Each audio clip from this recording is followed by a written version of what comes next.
ربنا سبحانه وتعالى قال: ولا تقربوا الزنا إنه كان فاحشة وساء سبيلا. ما قالش لا تزنوا بس، لا ده قال لا تقربوا، يعني كل خطوة توصل للطريق ده محرمة، من مكالمة أو نظرة أو قعدة أو كلام بحجة حب أو ارتباط. أي بنت ممكن تفتكر إن اللي بيحصل مجرد عاطفة أو اهتمام، بس في الحقيقة دي أبواب شيطان، واللي بيدخل فيها مش بيخرج منها سالم. وقصتنا النهاردة هي أكبر دليل. بداية كانت كلمة حب وصورة عادية، لكن مع الوقت اتفتح باب ملوش آخر، باب بدأ باسم الارتباط وانتهى بجريمة وخسرت فيه بنت بريئة حياتها.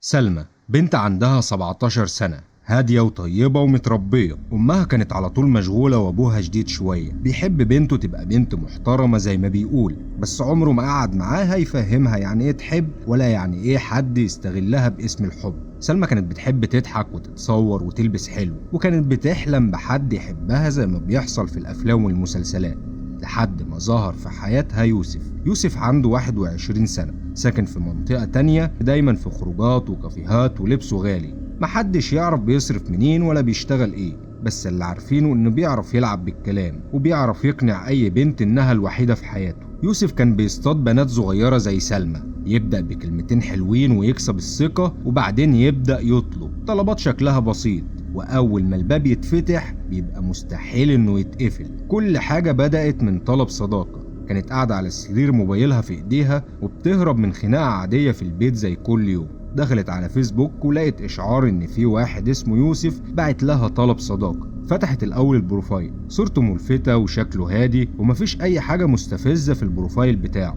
بس مش شبه العيال اللي كلهم نسخ من بعض، ولا كان داخل يعلق بكلام رخيص. عدى نص ساعة وبعت لها أول رسالة: مساء الخير، معلش لو ضايقتك، بس حسيت إنك من الناس اللي الكلام معاهم هيبقى مريح. سلمى بدأت ترد بحذر، وكلمة جابت كلمة، ومن أول يومين بقى بيظهر كل يوم في نفس التوقيت، يسألها عن يومها ويسمع منها ويحسسها إنها مش لوحدها. كان بيسألها عن أحلامها وعن اللي بيضايقها وعن طفولتها، وساعتها كانت لأول مرة تحس إن في حد مهتم بيها بجد. يوسف كان عارف يختار الكلام، وبيعرف امتى يسكت وامتى يقول اللي يطمن. ومع الوقت سلمى بدأت تتعلق بيه اكتر، وتحس انه الوحيد اللي فاهمها وسط عالم كله مش شايفها. وبعد اسبوعين بقت بتصحى على رسايله وتنام على صوته في تسجيلات الواتساب. يوسف كان بيعرف ازاي يخليها تضحك، وبيعرف امتى يتكلم عن الحب كأنه مش قاصد. وفي يوم قال لها: انا ارتحتلك، ويمكن اكتر من كده كمان، بس مش عايز اخوفك.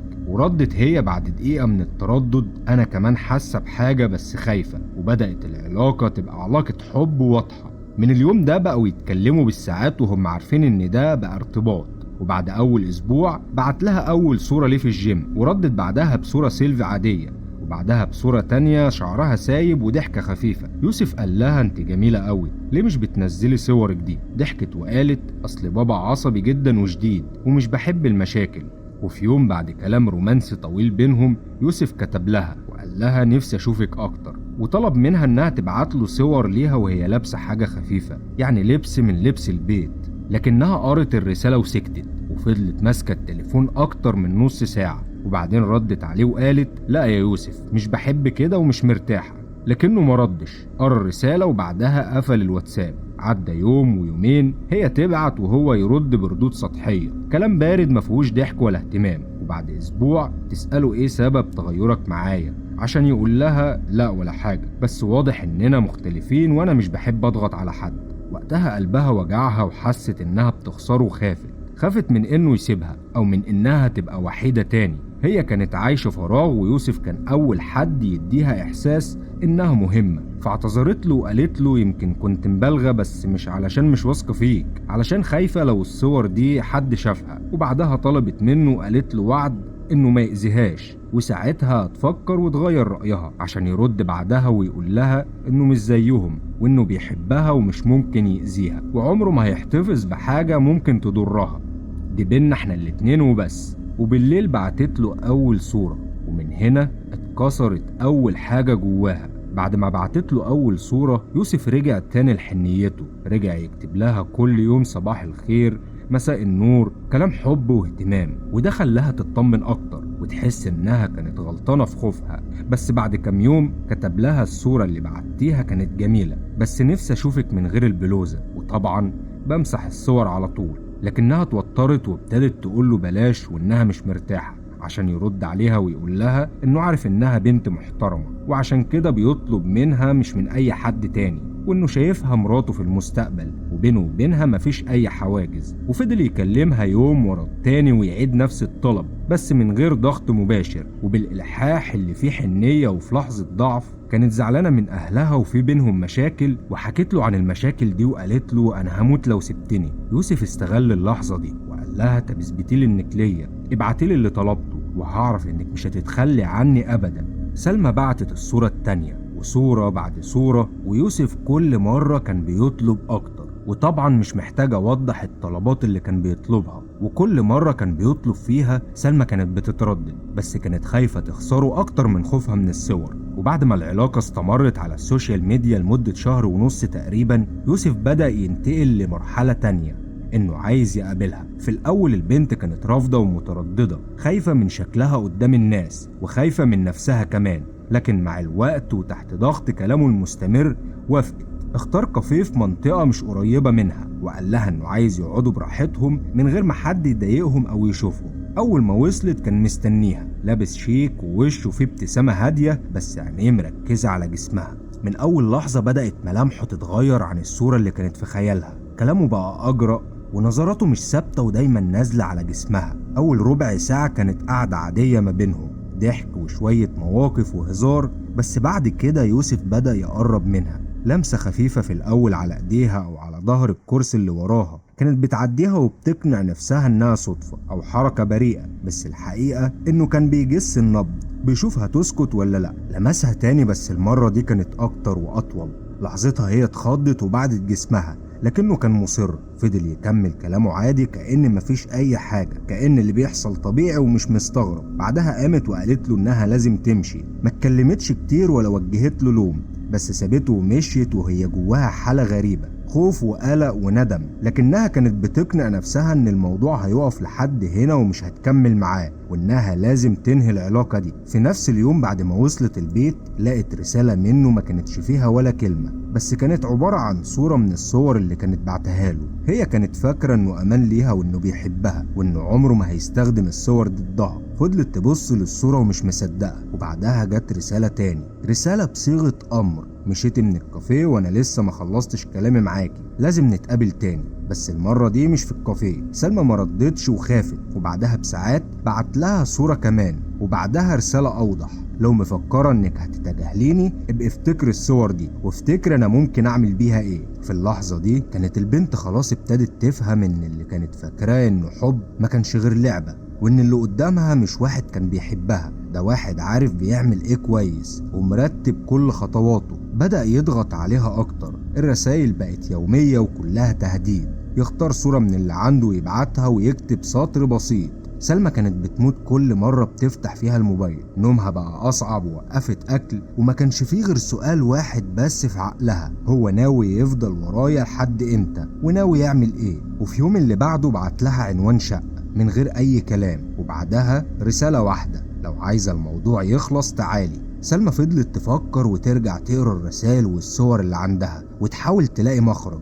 بس للأسف ما كانش فيه. كانت فاكرة انه ممكن ينسى او يعديها، بس الحقيقة انه كل ساعة بتعدي ما بيبعتش فيها رسالة بتتأكد انه هينفذ كلامه. وفي لحظة ضعف منها قررت تروح له، مش عشان هي مقتنعة او مطمنة، لكن كانت عايزة تقفل الموضوع بأي طريقة. وصلت عند العمارة ودورت حواليها قبل ما تطلع، قلبها كان بيدق بسرعة. طلعت على السلم وهو فتح لها الباب، كان لبسه عادي وبيضحك كأن مفيش أي حاجة حصلت. دخلت الشقة وخدت بالها إنه قفل بالمفتاح أول ما دخلت. بدأ يتكلم بهدوء ويقول لها إنه مشتاق وإنه ما يقصدش يضايقها في الكافيه. قرب منها وهي بترجع خطوة ورا كل ما يقرب منها خطوة لقدام، لحد ما لمس إيديها، لكنها سحبت إيديها بسرعة. قال لها: ما تخافيش، انت حبيبتي صح؟ لكنها ما ردتش، بس ملامحها كانت كلها رعب. قرب تاني ولمس خدها وبعدها ضمها بالعافية. فضلت تقاومه وتبعد، بس ده كان ناوي. كانت كل حركة محسوبة وكل لمسة مقصودة. ولما حاولت تبعد أكتر قال لها بكل هدوء لو مش عايزاه نعمل اللي في بالي اقعدي ساكتة وخلينا نخلص. سلمى حاولت تهرب، قامت بسرعة وهي رايحة ناحية الباب بس الباب كان مقفول. بدأت تعيط وتترجى انه يسيبها تمشي. في اللحظة دي بطل يبتسم، وشه اتبدل ونبرة صوته اتغيرت، وقال لها بصوت بارد انا عندي صورك وعندي شغلك وعندي كل حاجة، لو خرجتي هخلي امك وابوكي واصحابك يشوفوا كل الصور دي. كانت واقفة قدامه بتترعش ودموعها نازلة من على خدها، بس صوتها مش طالع، مش قادرة تصرخ ومش عارفة تفكر، مش مستوعبة انها في الشقة دي ومع الشخص اللي كانت بتحبه واللي دلوقتي شايفة انه وحش حابسها. يوسف قعد على الكنبة وهو ماسك الموبايل وبيوريها الصور واحدة ورا التانية،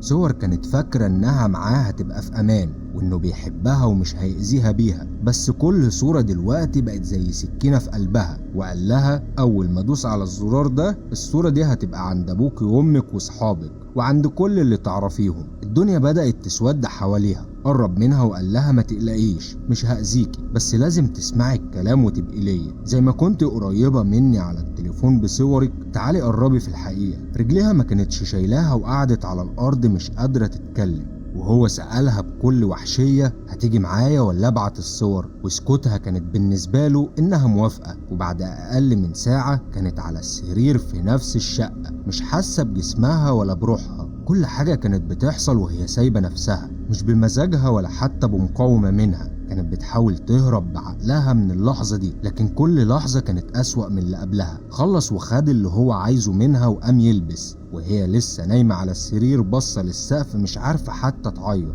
وهو ماشي يقول لها لو عرفت تنسي اللي حصل وتكبري دماغك منه هنساك انا كمان وهشيلك من دماغي، والصور هتفضل معايا، لكن لو حد عرف الصور هتكون في كل حتة. ومن بعد اللي حصل سلمى بقت إنسانة تانية، بقت بتقوم من النوم مفزوعة وكل ما تقفل عينيها تفتكر اللي حصل على السرير، لمساته ونظراته وتهديده، كل حاجة بترن في دماغها زي جرس انذار ما بيقفش. حاولت تنسى وتعدي اللي حصل وتحاول ترجع لحياتها الطبيعية. بتروح المدرسة كأن مفيش أي حاجة، لكنها كانت بتنهار كل يوم لوحدها. ومع مرور الأيام بدأت تحس بحاجة غريبة، جسمها مش زي الأول، بتدوخ ومش طايقة الأكل ومواعيدها اتلخبطت.